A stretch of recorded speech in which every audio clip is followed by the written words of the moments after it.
your source for everything paranormal. Para X. From Haunted Road Media comes an exciting new novel by author Marla Brooks. Soul Connection, a deadly obsession.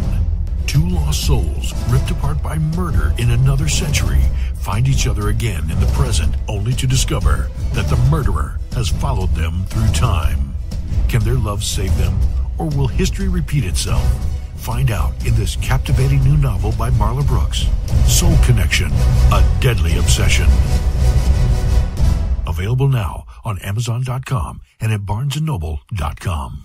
The views expressed and the opinions given by the individual host and their guests do not necessarily reflect those of Para X, its affiliates, or its sponsors.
Circle thrice about to keep unwelcome spirits out.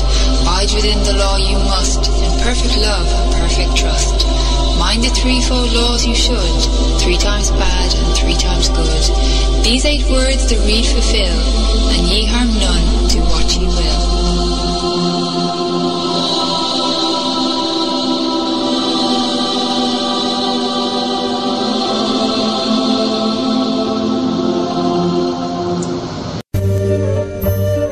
Welcome to Stirring the Cauldron. Now, here's your host, Marla Brooks. Merry meet everybody, and welcome to Stirring the Cauldron here on the ParaX Radio Network. And my guest tonight, best-selling author, lecturer, ufologist, and cryptozoologist Nick Redfern is here. And we're going to be talking about some of the world's other kind of weird and mysterious places that he's got covered in his new book, strangely enough called The World's Weirdest Places. Now, you've seen Nick on shows like Ancient Aliens, Monster Quest, UFO Hunters, and many more. And for the next hour, we're not going to be talking about men in white coats or anything, or even black coats right now. But we are going to talk about some of the most diabolical stories about strange sights around the world and the monsters, the ghosts, the vampires, werewolves, ETs, and other various demons who inhabit them. I mean, it's all about the strangeness that dominates our planet, whether it be horrific, horrifying, or just plain bizarre. And Nick has actually very deftly managed to cover all bases. So, Nick, welcome to the show. Hey, Marla, how's it going? Going great. I mean, I love your book. Couldn't put it down. And the stories, I mean, cool. It's not just the stories, it's the way you write them. You know, they're very gripping and they kind of keep you on the edge of your seat to see what's going on. And I was really excited. I was excited also because there are so many locations that you write about that are brand new to me. I mean, we've all heard about the Loch Ness Monster, the Bermuda Triangle. But rather than just covering the common places, you've dug deeper and come up with some really wonderful locations and information about them. How did you decide on your top 25? Well, I mean, that's actually a good question. I mean, if the publisher had given me sort of more space, I probably could have done a top 50, but, you know, maybe I'll leave that for a volume 2 one of the days. But it was basically a case of trying to come up with the best 25 places around the world that I could find that seemed to be sort of like literally saturated in weird stuff. But what I wanted to do was primarily go with places that people hadn't heard of, or even in those cases, like you mentioned, Loch Ness, that obviously everybody's heard of, but focus on a lot of mysteries in those areas that were sort of, have often sort of played second place to the main mystery, and people often don't even know the other things that are going on. For example, with Loch Ness, you know, everybody's heard of the Loch Ness Monster, but in that chapter of the book, you know, I talk about the fact that there was things like occult activity going on there, men in black sightings, UFO encounters, a ghostly World War II pilot report, and all sorts of things at this one place that's sort of normally just linked with the Loch Ness Monster. So in other words, the main priorities were to find 25 good places, mostly unheard of, but in those that even where people had heard of them, you know, to try and bring a significant amount of new material to them. Mm-hmm. And that's, you know, you write kind of the same way I do. I go looking for the things that get overlooked and that people may not know. So actually they're reading something new about something old. And I think that I love the digging. I love the exploring and finding those things out. I mean, that's part of the fun, if there is such a thing called fun about writing books. But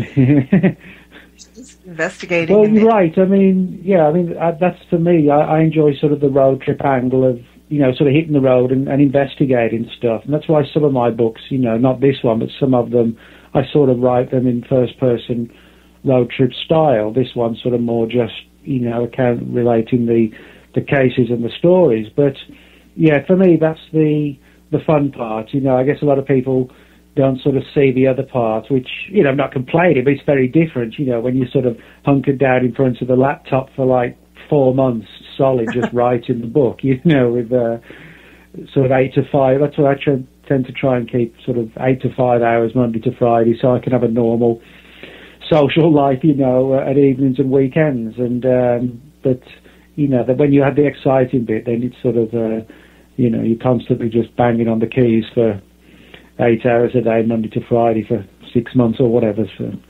Yeah, and the beauty is when you find something new and interesting.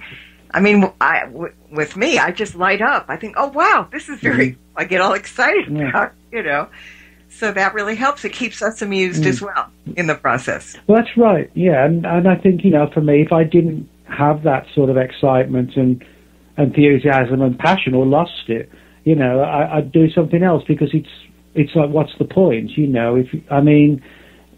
For me, writing a significant amount of it has to be because you want to do it. If you're just cynical or just view it as just a job, then you might as well do anything, because if your heart's not in it, what's the point?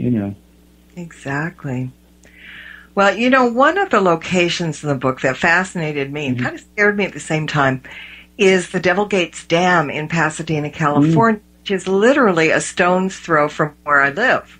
And it has some very demonic overtones, a connection to Aleister Crowley, to NASA's Jet Propulsion Laboratory. A man named Jack Parsons, who, for those that don't know, was one of the founding fathers of American rocketry. And, it's very close to the Pasadena Suicide Bridge. So people in that area know that area as that, but it's also a home to the invoked demons that Crowley and Parsons managed to conjure up. So, wow, right in my own backyard.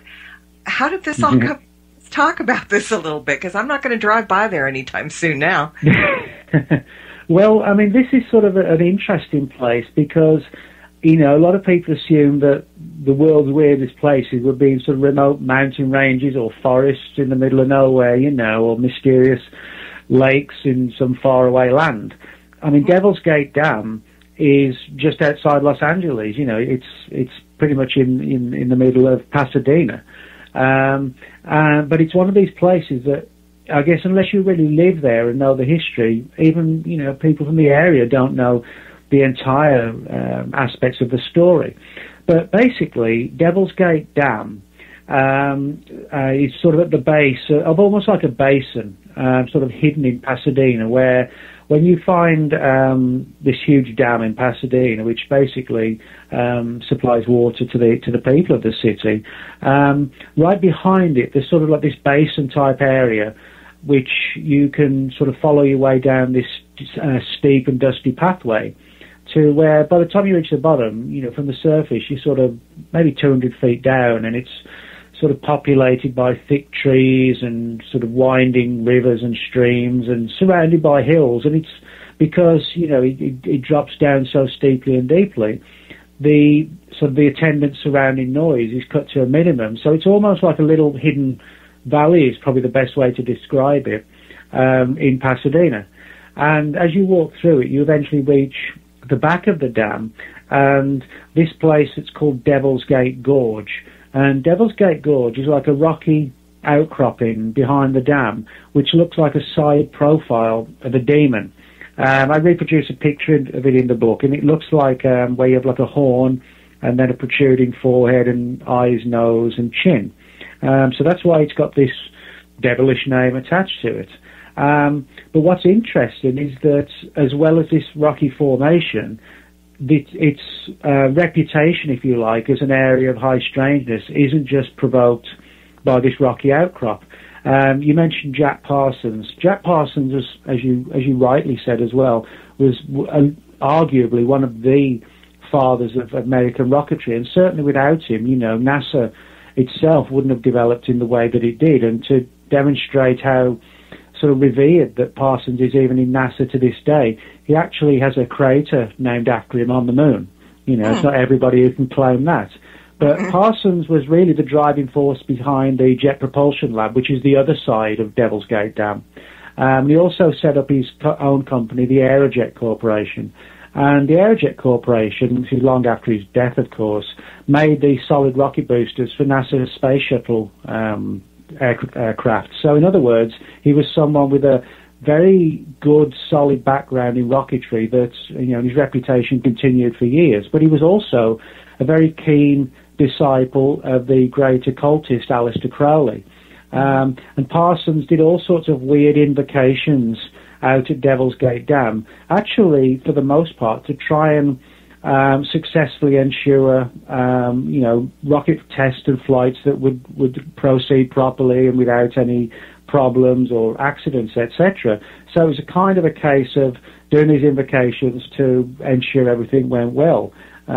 He actually used to invoke the god Pan, the Greek god Pan, to try and ensure a successful flight. And this was at the same time when he was under the employ of the U.S. Army, the military, with a top-secret clearance. And the military just kind of rolled its eyes at him because they recognized he was an expert in rocketry.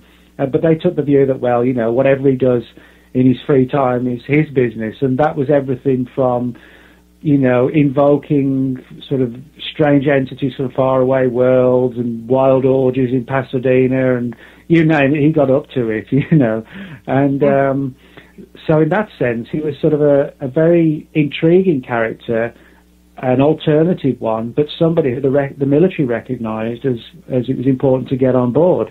Now, a number of researchers have suggested that Parsons' presence at Devil Gate Dam and, his sort of reverence for Aleister Crowley kind of led to the creation or the amplification, if you like, of a very negative paranormal atmosphere in the area. Now, you also mentioned Suicide Bridge, this bridge which is actually very close to the dam. It's known locally as Suicide Bridge because today, sort of barely a century after it was built, more than 100 people have now thrown themselves to their deaths from the bridge. Yes. It was actually built before Parsons moved to the area, so we can't blame all the early ones on him. But there's this theory that, maybe he opened or widened, some sort of negativity to allow it to come through, where things just got worse. And, I mean, you could argue, this does get into controversial areas, but in the 1950s, there were a series of very disturbing child killings in the area. I mean, any, child killings are going to be, and murders are going to be disturbing, but there was a whole series of them, possibly as many as 20 or 25, and a man named Mac Ray Edwards confessed to some of them, and he finally killed himself in prison the night before Halloween in 1970. What's interesting is that on Halloween itself, the Jet Propulsion Lab actually pay homage to Parsons, and they hold this little Halloween party where they bring out all these mannequins dressed as Parsons and his colleagues and they sit them around and have a party with them. That sounds bizarre, but that's what the JPL does even today, every Halloween. So, in other words, this entire area around Pasadena and Devil's Gate Dam is just steeped in sort of occult and supernatural strangeness.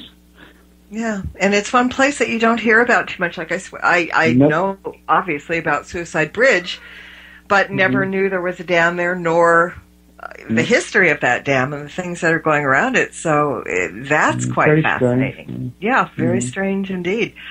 Now, the Kremlin in Moscow not only boasts of the ghosts of Ivan the Terrible, Vladimir Lenin, Joseph Stalin, and I have to admit that I'm quite impressed that Stalin's ghost appears with a great deal of panache, because it's said that the temperature immediately drops and any open doors and windows slam shut and lock. I like that. This guy's got class. But... But there's more to the Kremlin than just ghosts. Now, what's the story behind the aliens? Well, yeah, I mean, there's a very interesting story, what you might arguably call a Russian Roswell. In the wake of the end of the Second World War, a lot of mainland Europe just got bombed to pieces by the Germans. And there was a lot of rebuilding had to go on. That also applies in Britain, where I'm originally from. Certain cities like London and Coventry just got flattened. Yes. And as far as Russia was concerned, one of the cities that got really bombed to pieces by the Nazis was Kiev.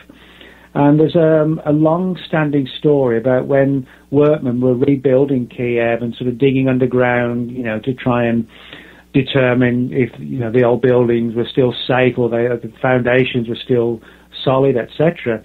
but they came across this large cylinder-like object buried deep underground. And the first thought was, is it some sort of Nazi missile or rocket that failed to explode, which often does happen, a rocket won't explode as it should do, and it just lays buried underground because it went so deep through the impact and the speed. And so the initial thought was, well, let's bring in bomb disposal experts, which is what they did. And they realized then that this wasn't a missile or a rocket, the Nazis. There were no rivets on it, no seams, no bolts or screws or anything. It would just almost seem to be made of it made of metal, but kind of like a molded candle wax or something like that, just no way inside it. And then they realized they were dealing with something even stranger. So the story is that it was secretly transferred to the Kremlin and to a large bunker-type area way below it. Now, that part of the story, we can verify that there are these deep bunkers deep below the Kremlin, just in the same way that in most advanced nations in the world, when it became clear that the power of, the atomic bomb, and in the event of a Third World War, that, most cities and landscapes would just be pulverized, there'd be hardly anything left. But so the only way to have a chance of surviving would be to, hunker down underground for months or even years at a time. And so under Washington and the White House, for example, that they have secure bunker areas with massive doors, etc. So the idea that somewhere like a deep bunker below the Kremlin could actually play a role as like a storage area for a crashed UFO when it wasn't being used, for emergency purposes in the event of a war, that actually makes a great deal of sense.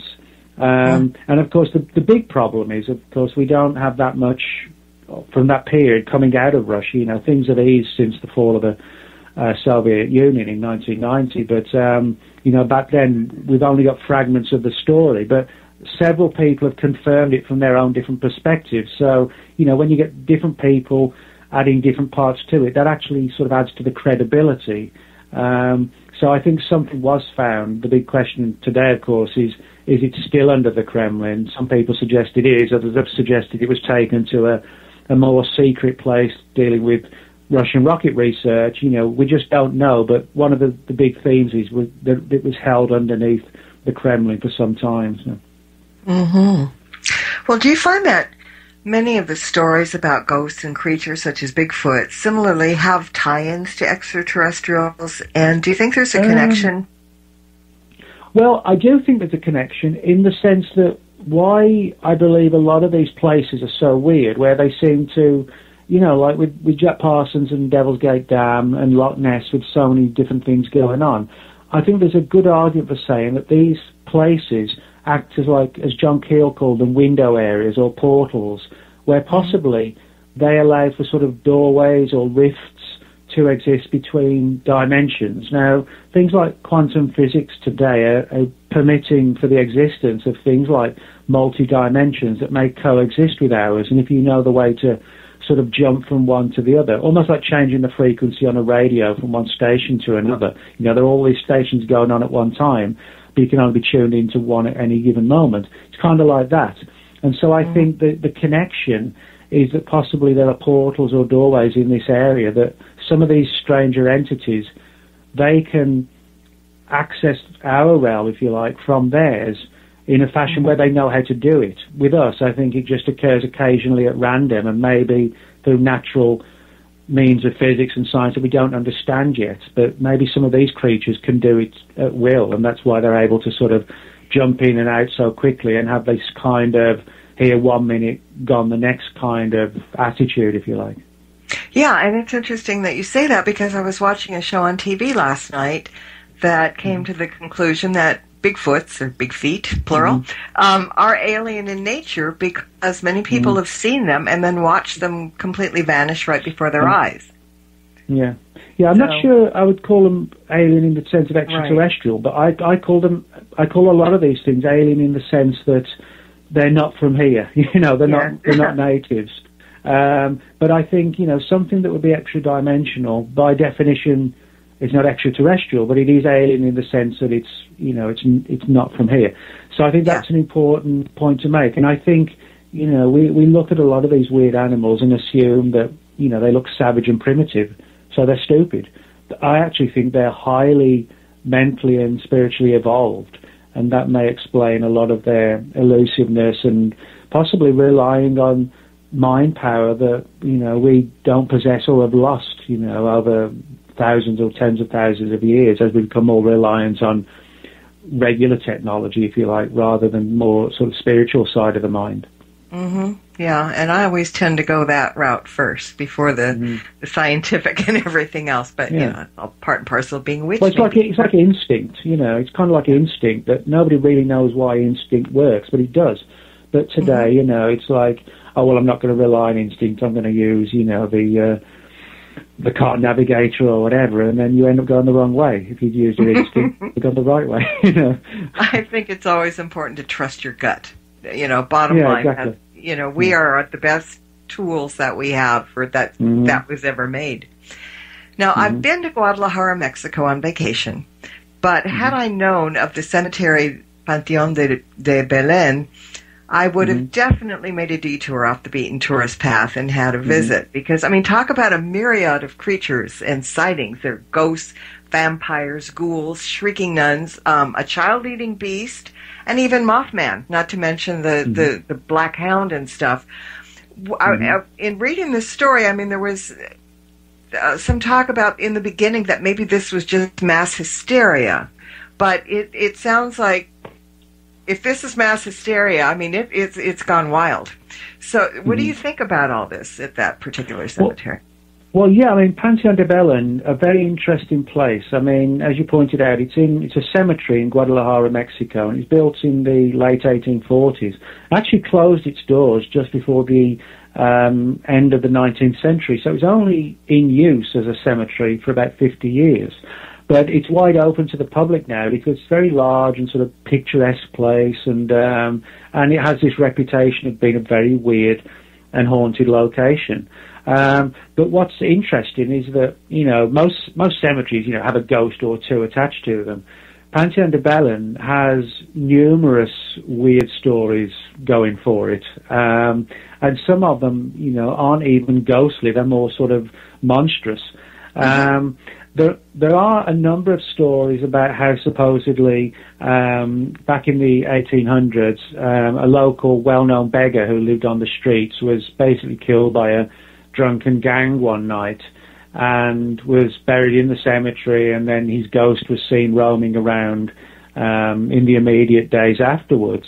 And he was sort of like, although he was a beggar, he was sort of a friendly, generous character and used to share pieces of food that people gave him, etc., with a lot of the stray dogs in the town. And the story is that when he was buried in the cemetery, that all the dogs basically just settled by his grave, and, you know, they would stay there at night, and then in the day, you know, they go out and scavenge or whatever, and then go back to the cemetery at night. And there are a lot of stories today of people seeing what sounds eerily like the ghosts of the dogs that, you know, spent their lives with this old beggar. So, you know, you have not only his ghost, but also these spectral hounds as well. Now, on top of that, there are a number of other stories of like a ghostly nun who supposedly had a disastrous love affair as a teenager, and all ended in death and tragedy, and that her sort of restless spirit haunts the cemetery. There's also a story of a pirate. You know, it's almost like a definitive Jack Sparrow type pirate who, literally, you know, kind of that imagery, who centuries ago supposedly buried some highly valuable treasure in the area, and his ghost haunts the cemetery. And the legend is that if you see him, he'll tell you where the treasure's buried, but, you know, the story is that he has these magical powers that a minute or so after he tells you, it all goes away from your mind, and you're forever cursed by the fact that you knew the location and it was wiped clean from your mind, so to speak.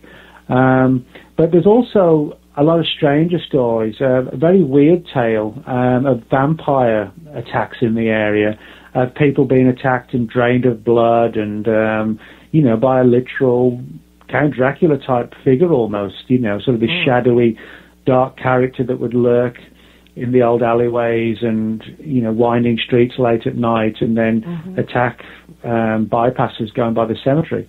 So you've got a very big and wide variation of different things, sort of spanning ghosts that seem to span, back to the 1600s with this pirate, and right up to the dawning of the 19th century with stories like the beggar and the nun. And the fact that, cemeteries aren't that big period, but they're all sort of enclosed in this one area.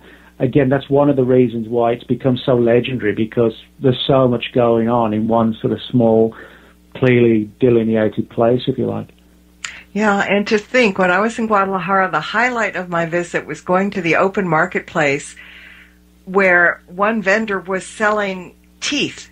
I mean, there was a huge thing of teeth, and that was my highlight of Guadalajara. And look what I missed. Well, that's a good reason to go back. So it's a better reason to go back, that's for sure. Unless you need new teeth. Yeah. Well, they didn't look like anything I'd want to. No, never mind. So, have you been to some of these places that you write about? Yeah, in the book. There's 25 places. Of those 25, I've been to about 15. And what I did with the ones I hadn't been to was to rely on sort of good friends and colleagues who had been to them and speak to them and get their opinions and photographs and stories. Because, again, I felt, it's if you can, obviously do first-person investigations, but there were certain places, with the best will in the world and, with an unlimited budget, I would have gone to them.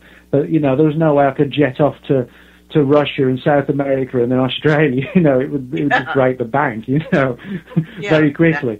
But I had friends, for example, I talk about in the book, in Guyana in South America, how there's one particular remote area of jungle land, which is almost like a Jurassic Park type place, with lots of reports of very strange presumed extinct creatures that might not be so extinct after all. And a friend of mine, Richard Freeman, who's a full-time investigator and writer on strange creatures, Richard went out there about 3 or 4 years ago, so I relied on his research for that chapter. And coincidentally, a year or two after that, he went to the Caucasus Mountains in Russia, where there's tales of a Russian equivalent of Bigfoot called the Almasty. And as I said, Richard went there and extensively interviewed people and travelled around. So it was people like Richard and other people like that who I was able to rely on for those sort of 7 or 8 places that I wasn't able to get to, which is always a good thing, where at least somebody has done first-hand research as well. Exactly. So do you have a favorite story from the book? Do you have a favorite location that maybe you haven't been to but you really want to because you've learned all about it? Well, actually, I would say that the favourite one is one that I have been to, and that's Halifax, Nova Scotia in Canada. Halifax is sort of very sort of picturesque, ancient town. It actually reminds me a lot of the old towns in England, which haven't changed for centuries. You can almost imagine Charles Dickens or Sherlock Holmes, wandering around in the fog or whatever. That's kind of what Halifax is like. And one of the good things, it's almost got like a pub on every corner, which is always a good thing when you're from Britain. So. It's never a bad thing. Yeah. So, but I mean, for a small historic town, Halifax has a huge number of mysteries attached to it. For example, in the 19th century, in the immediate waters off the coast of Halifax, there was a massive amount of reports of sightings of so-called sea serpents, like giant, long-necked creatures swimming in the waters, creatures anywhere in the length of sort of 50 to almost like 200 feet, which were reported by, captains and crews of ships and reported officially in the logbooks. And, we can still read those logbooks today and, hear these accounts of these massive serpent-like animals just sort of, cutting through the waves, etc. But on top of that, in the 1910s, specifically 1912 and 1918, well, 1912 was the year of the Titanic disaster just off Newfoundland, where, Titanic collided with this iceberg and, there were just countless deaths. Well, of the bodies that were actually recovered, many of them were taken to Halifax because actually had a number of large mortuaries and morgues at the time where the bodies were all stored until they could be buried in the local cemetery. That's where many of the Titanic victims are buried. And in 1918, there was a collision of two ships in the harbour of Halifax, which actually caused a massive explosion because one of them was carrying a huge amount of dynamite, and literally thousands of people in Halifax were killed. It was almost, one of the biggest disastrous explosions, on record. And again, the bodies were taken to this particular morgue.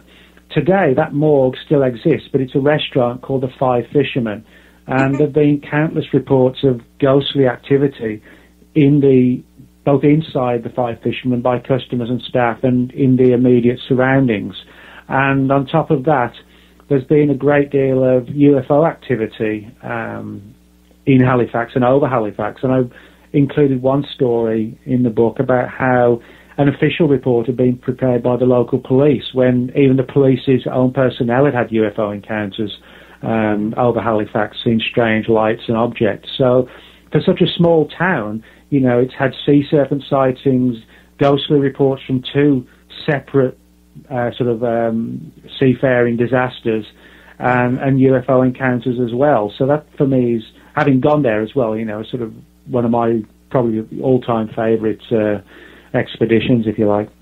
Well, one of the stories that made me smile was about the giant black cats in the cemetery in Staffordshire, England.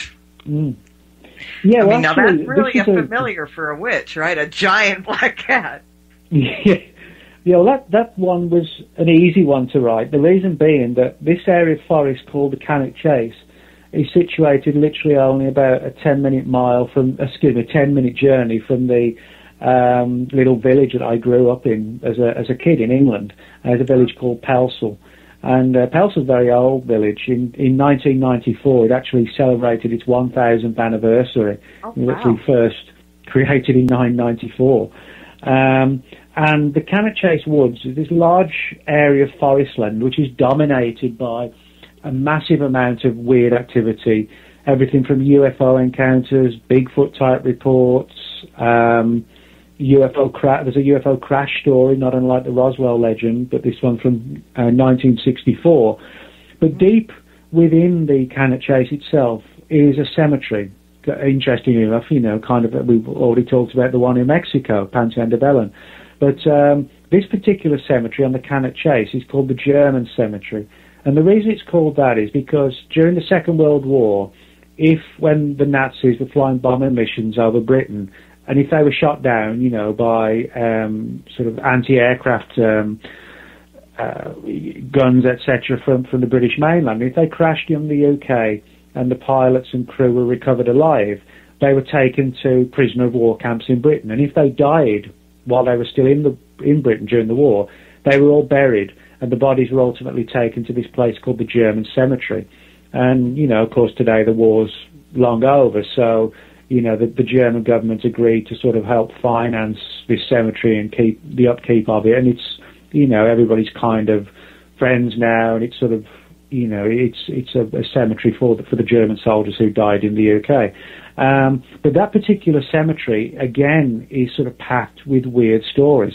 And that they fall into two particular categories for the most part. One is sightings of very strange, large black cats that sound what in generic terms today are called like black panthers.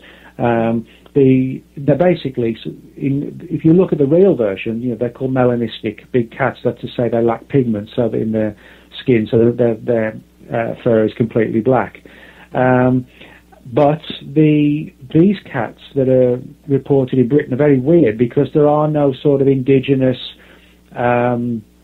big cats in Britain. The biggest cat other than house cats are what's called the Scottish wild cat. And that isn't much bigger than a house cat, but it's pretty ferocious and you wouldn't want to try and tackle it. Other than that, there should not be any large cats in Britain, but people see them every year, sort of the size of mountain lions, very often black in colour.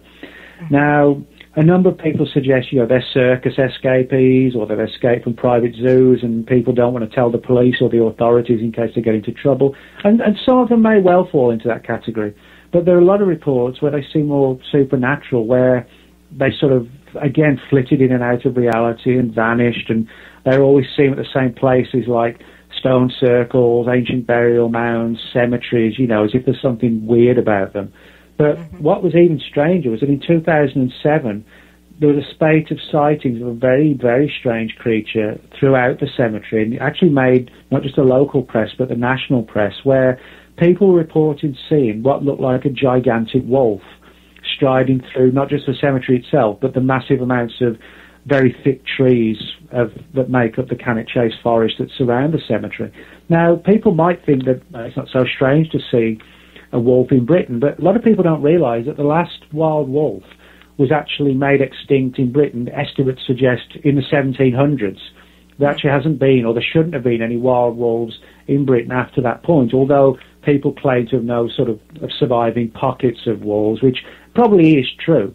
But what was weird about this particular wolf is that people said that when they saw it, that was weird enough in itself, or amazing enough in itself, but when it caught sight of the fact that the people watching it suddenly reared up onto its hind legs as if it could walk on 4 legs and 2, which gave it almost like a werewolf type imagery, you know, this sort of bipedal creature with like a muzzle and pointed ears. And people got this, they all agreed on one thing, that for reasons they couldn't really understand, it gave off this malevolent atmosphere of like negativity and dread that kind of provoked fear in the people. And a lot of them said they felt like the animal was doing it deliberately to sort of warn them or just demonstrate that, hey, you know, come and take me on if you think you can, you know, good luck, so to speak. And this went on for about 4 or 5 months, and then the sightings and encounters just came to a sudden halt. But the eyewitnesses were very, very credible people, and, you know, each of them said, well, I don't know what it was, but it looked like a regular wolf until it suddenly snapped its legs, almost as if it had kind of dislocated them, and then could stand up on its hind legs and just glared at them. And, you know, I guess if you see that up close and personal, you're probably going to back away before it does, you know. So, and that's what happened. So, you know, very, very strange cemetery. And, you know, if you go out there at night particularly, it's sort of doubly eerie then. It is. Now, you write about such scary stuff. What actually scares you? Nothing.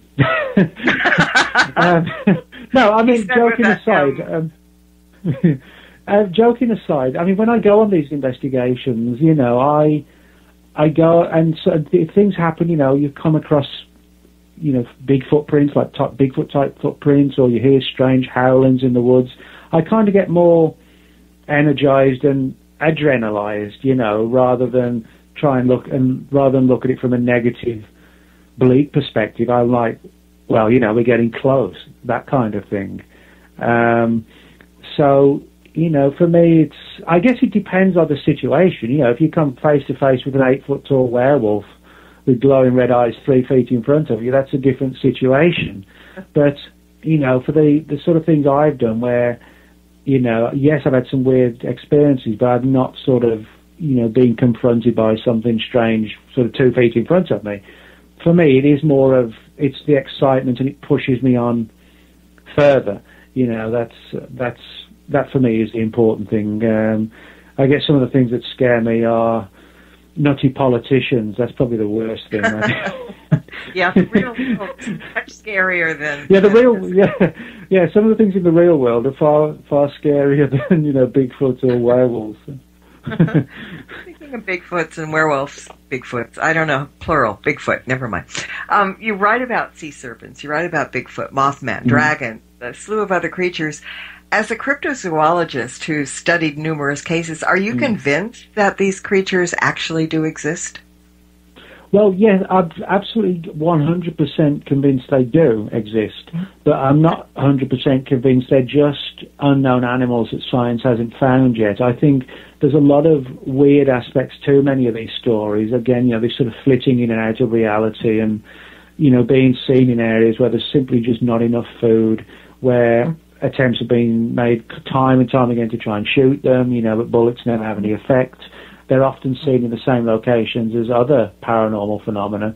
So collectively, when you put all that together, there's no doubt in my mind that there are thousands of credible witnesses to these creatures, but their sort of large-scale, overwhelming elusiveness makes me think that, they're sort of flitted in and out of our reality from these portals or doorways, however you want to term them. And if they are, then clearly they have skills or senses or, innate, inbuilt talents that we don't have, to where they can actually sort of negotiate them like we would sort of jump on a train on the London Underground or the New York subway system and get on and off. They can clearly do things we can't do. So they're real, but, it depends what your definition of real is, Exactly. All right, can we go to Bangalore, India for a while? Yeah. Very spooky city. Well, yeah, Bangalore is one of those places that most of the people who've read the book have said, or unanimously, pretty much everybody said, this is the one place I'd never, ever heard of. Bangalore is probably one of the spookiest places that I talk about in the book, because it's actually a massive, ruined old city that dates back to the 16th century in the Indian state of Rajasthan. And it was, at one point back then, it was like this sprawling, huge, bustling city, with sort of temples, pavilions, marketplaces, palaces, homes, and literally, tens and tens of thousands of people. And today, it's typified by one thing, that it's totally uninhabited. It's like a ghost town, but on the size and scale of a city. Now, because it's all made out of stone, yes, there are parts of it that have crumbled and decayed, but it wouldn't take much, to rebuild it, and you could have a thriving, large community there. But the problem is, everybody is so fearful of living there and going back. And the reason being that these legends, there's several legends, they're all kind of different, but they all basically have one key scenario at heart. And that central scenario is that at some point in the 16th century or thereabouts, that a man, kind of like a shamanic, mystical, wizard-type character, if you like, put a curse on the city because he felt that the builders of the city were building it on sacred, magical ground that should have been used for rites and rituals and meditation, not for the purpose of building a city, etc. And so he put a curse on it that anybody who lives here, and if the city's built, it's all going to end in tragedy and death and doom. And certainly it did. I mean, there were sudden outbreaks of war. The local royal family were nearly all slaughtered. Then there were famines and pestilence, and food wouldn't grow, animals died, and people eventually, okay, we've got the message, and they left. People just fled and did not go back. Now, today, that area is sort of perceived as actually a good pull for tourists. A lot of tourists do visit it, and they think it's going to be fun and exciting, but a number of people who have stayed overnight have said they've heard this sort of eerie chattering, which sounds like sort of the low echoes of what you would expect to have heard 500 years ago when it was sort of a bustling city. As if the echoes from times past are still resonating around the old walls of the city.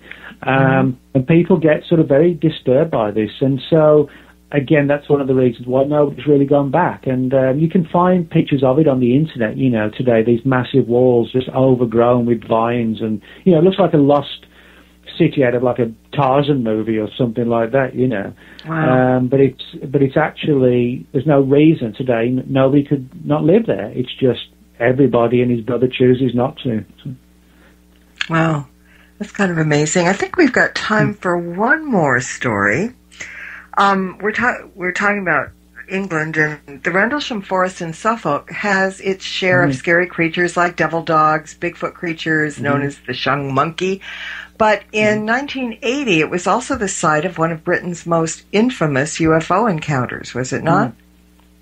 Yeah, Rendlesham Forest, which is on the east coast of England, is certainly, without doubt, the site of the most famous UFO encounter in Britain when, in December 1980, numerous military personnel from the two joint British military bases, one of which was leased out to an American contingent, Bentwaters and Woodbridge, they witnessed strange lights in the Rendlesham Forest. Airmen were sent out. There are reports of them coming across this small triangular-shaped object maneuvering through the woods. And reportedly, these sightings of lights in the sky and objects beaming lights down to the ground went on for like 3 nights. And there's even stories of some of the airmen encountering little creatures in the woods as if they were coming out of like a flying saucer, almost like the closing stages of Close Encounters of the Third Kind, the movie, where, you know, the scientists finally meet the aliens. It's almost like that situation. And without doubt, you know, as I said, it has become known as the most credible and famous British UFO incident. But again, the reason why I included this story in the book was, you know, if I couldn't add anything new to it, there'd be no point in talking about it, because that story's been the subject of like 7 or 8 books. But what most people won't know are the additional weird mysteries surrounding Rendlesham Forest.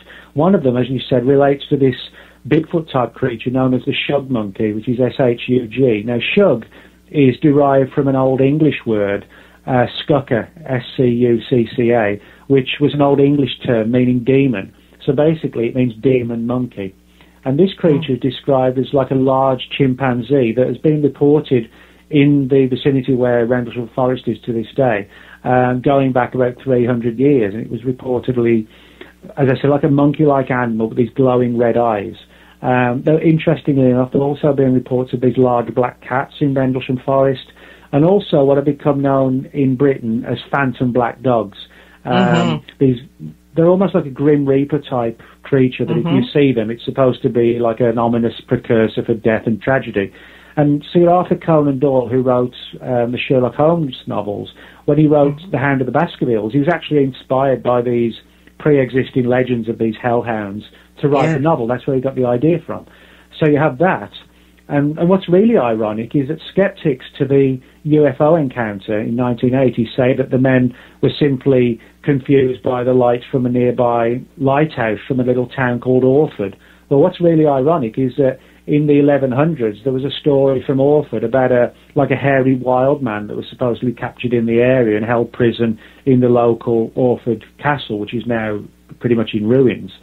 So all throughout that area, you know, you've got the UFO landing in 1980, you've got big black cats, ghostly devil dogs, and this demonic monkey running around, all in exactly the same area, which again leads me to believe it's probably one of these sort of definitively classic window areas. Yeah, it's fascinating. I mean, the whole thing is fascinating. I'm going to read the book again, because you know how it is when you watch a movie, sometimes you miss some stuff. Yeah, I'm going to do it again.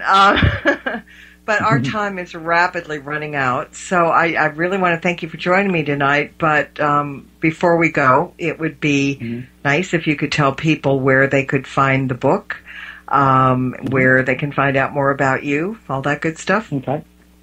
Yeah, sure. Well, people can get the book at Amazon, or it's on the shelves in Barnes & Noble. Should be available from all good bookshops. Probably a few bad ones as well. People can find me at Nick Redfern 14, FORTEAN.blogspot.com, or they can find me at Twitter and Facebook as well. And always pleased to chat with people, answer questions. You know, people want to share stories and you know, want some advice on something they might have experienced. You know, I'm always pleased to reply and chat with people. I'm not one of these sort of, you know, oh, don't talk to me, I'm an author, you know.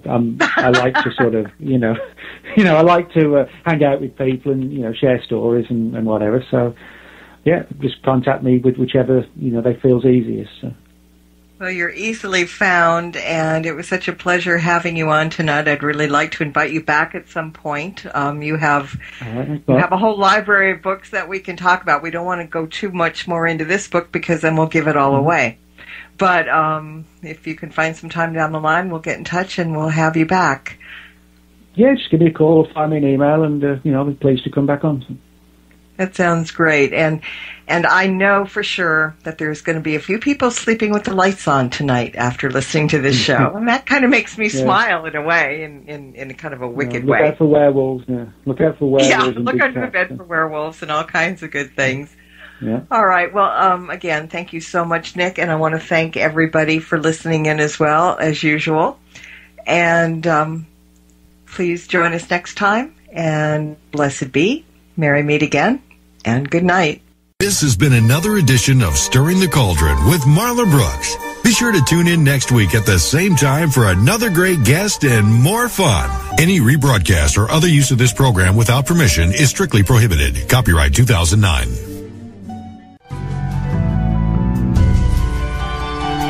You have been listening to the Para X Radio Network.